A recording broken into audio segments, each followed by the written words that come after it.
سیکھ، خاموش رہنا سیکھ، درگزر کرنا سیکھ، تو آپ دیکھیں گے آپ کی زندگی میں کتنا حسن آتا ہے، کتنی زندگی میں مٹھاس پیدا ہوتی ہے۔ غصہ نکال دینا وقتی ایک راحت ہوتی ہے، اور پھر شرمندگی اور ندامت کے سوا کچھ نہیں ہوتا۔ زندگی میں یہ طے کر لو، کوئی کتنا ہی تمہیں دکھ پہنچائے، کوئی کتنا ہی تمہاری بےعزتی کرے، چپ ہو جاؤ، سہ جاؤ۔ مرنے والے کی کیا عزت، کیا ذلت، میں نے تو مر کے دیکھا ہے، اور مجھے یہ حدیث سمجھ میں آئی ہے بڑی اچھی طرح، موتو قبل ان تموتو، کہ مرنے سے پہلے مر جاؤ۔ اس وقت اگر میں مر جاتا تو مجھے کوئی گالیاں دیتا تو مجھے کیا نقصان تھا، اور مجھے کوئی نعرے لگاتا میرے لیے تو میرا کیا نفع تھا۔ تو مرنے سے پہلے مر جاؤ، کوئی تمہیں برا بھلا کہے تو تمہارا کیا نقصان، تمہیں کوئی واہ واہ نعرے لگائے تمہیں کیا نفع ہے۔ اگر اللہ راضی ہے تو مردہ باد اور زندہ باد سے بے نیاز ہو۔ ابو ذر رضی اللہ تعالیٰ عنہ کو ایک آدمی نے گالیاں دی تو انہوں نے فرمایا، بیٹا ایک گھاٹی آگے آ رہی ہے، اس میں گر گیا تو جو کچھ کہہ رہے ہو اس سے بھی زیادہ کا حقدار ہوں، اور اگر پار ہو گیا تو تیری گالیوں سے مجھے کوئی فرق نہیں پڑتا ہے۔ من سلم المسلمون من لسانه ويده موتوا قبل ان تموتوا۔ چونکہ آج کل اخلاق ہیں انتقامی، معاف کرنے والے اخلاق ہیں نہیں، انتقامی اخلاق ہے۔ ہمارا معاشرہ انتقامی ہے، اچھا کرو گے تو ہم اچھا کریں گے، برا کرو گے تو ہم برا کریں گے، جیسا کہو گے ویسا ہم سے سنو گے۔ یہ ہمارا ماحول ہے، یہ ہمارا۔ ایک ماں کہہ رہی تھی دوسری ماں کو، میرے پترا کدی کسی نے وقت سلام نہیں کیتا، بڑے فخر سے کہہ رہی ہمارے اپنے گاؤں کی بدوا، میرے پترا کدی نہیں کسی نے وقت سلام کیتا، مائی جڑا کرے انہوں کریں دیں، جڑا نہ کرے انہوں پوچھ دے ہی کوئی نہیں۔ یہ وہ فخر سے کہہ رہی، جو سب سے بڑا عیب ہے وہ سب سے بڑا فخر بنا ہو۔ میرے پترا کدی نہیں کسی نے وقت سلام کیتا۔ جب ماں باپ نے یہ سبق دیا تو اولاد کا کیا قصور ہے۔ تو ہمارا معاشرہ انتقامی ہے، ایک کی 10 سنانے کا ماحول ہے، تو آپ 100 کی ایک بھی نہ سناؤ۔ احنف بن قیس رضی اللہ تعالیٰ عنہ پہ ایک آدمی نے چڑھائی کر کہنے لگا، ایک سناؤ گے نا تو 10 سنو گے میری طرف سے۔ تو احنف بن قیس کہنے لگے، بھائی تو مجھے 100 بھی سنائے گا نا تو میری طرف سے ایک بھی تو نہیں سنے گا۔ ایک آدمی ان کی بڑی بےزتی کر رہا تھا اور وہ چل رہے تھے، اور وہ 100 گالیاں بک رہا ہے۔ جب آ گیا نا قریب شہر تو کہنے لگے، دیکھا میرا قبیلہ یہاں رہتا ہے، اگر کسی نے سن لیا نا تو تیری بڑی دھلائی کر دے گا، تو نے جو مجھے گالیاں دینی میں کھڑا ہوں یہیں تو دے لے، تو اپنا سارا زور پورا کر لے تاکہ آگے تجھے کوئی تکلیف نہ پہنچا دے میری وجہ سے۔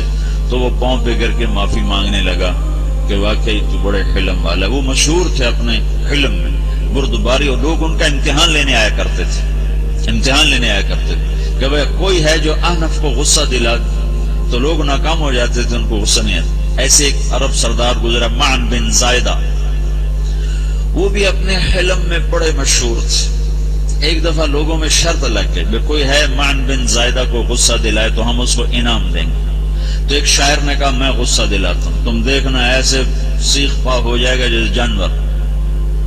تو وہ چلا گیا اس کی مجلس میں، دربار لگا، عرب سردار کا بہت بڑا دربار لگا ہوا، تو کہتا السلام علیکم، وعلیکم السلام۔ تو معن بن زائدہ پر ایک دور بڑے فقر کا گزرا تھا، پھر اللہ نے اس کو بہت بڑی سرداری دی، بنو عباس کا بہت بڑا یہ وزیر گورنر تھا۔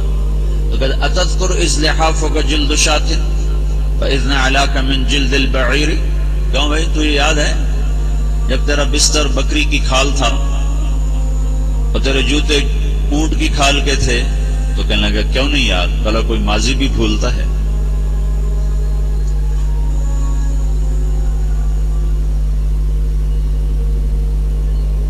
تو وہ کہنے لگا پہلا وار تو خطا گا، کہ سبحان الذی اعطاک ملکا وعلمک الجلوس علی السریر، تو پھر ساری تعریفیں تو اللہ کی ہیں جس نے تیرے جیسے کو تخت پہ بٹھا دیا۔ کہاں بھئی ساری تعریفیں اللہ کی ہیں، میری تو کوئی اوقات نہیں۔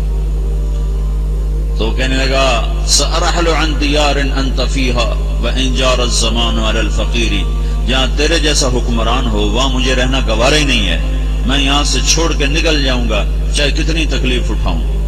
بڑے دربار میں یہ ایک گورنر اور وزیر سے بات ہو رہی ہے، تو وہ کہتا ہے اچھا بھائی اگر تو ہمارے پاس رہے گا تو ہم تیرا اکرام کریں گے، اور اگر تو جانا چاہتا ہے تو پھر رافقت کا سلام۔ تو وہ یہ بار بھی خالی گیا تو کہنے لگا فجد لی یبن ناقصۃ بمال۔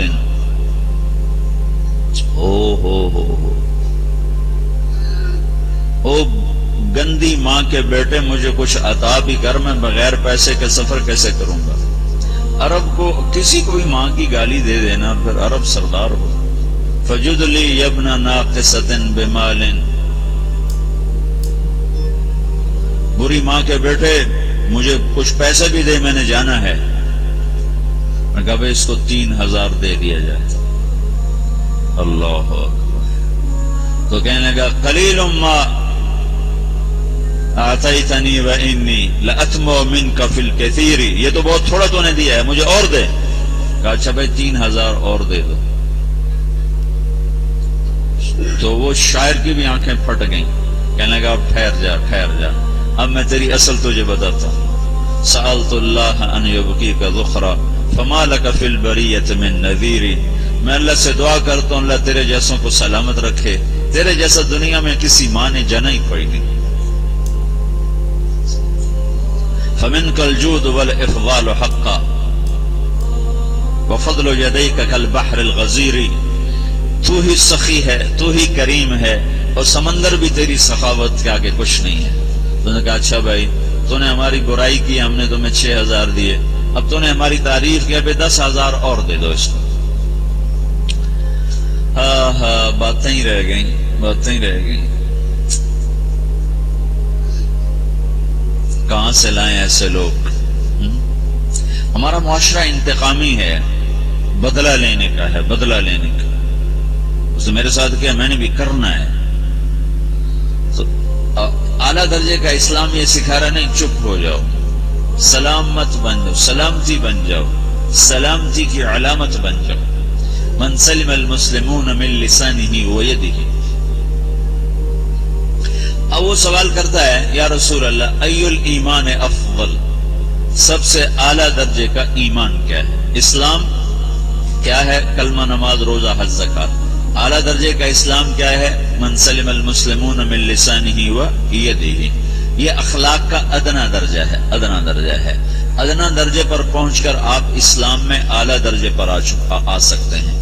وہ سوال کرتا ہے ایمان کیا ہے؟ تو آپ نے کہا اللہ پر، فرشتوں پر، کتابوں پر، رسولوں پر، موت کے بعد کی زندگی پر، تقدیر پر۔ اب ایک اور سائل سوال کرتا ہے ای الایمان افضل، سب سے اعلیٰ درجے کا ایمان کیا ہے؟ تو آپ نے فرمایا حسن الاخلاق، اچھے اخلاق سب سے اعلیٰ درجے کا ایمان ہے۔ جو آدمی اسلام میں، جو آدمی اخلاق میں، جو مرد عورت اخلاق میں ادنا درجے پر ہوتا ہے وہ اسلام میں اعلیٰ درجے پر پہنچتا ہے۔ اب اگر وہ اخلاق میں اعلیٰ درجے پر آ جائے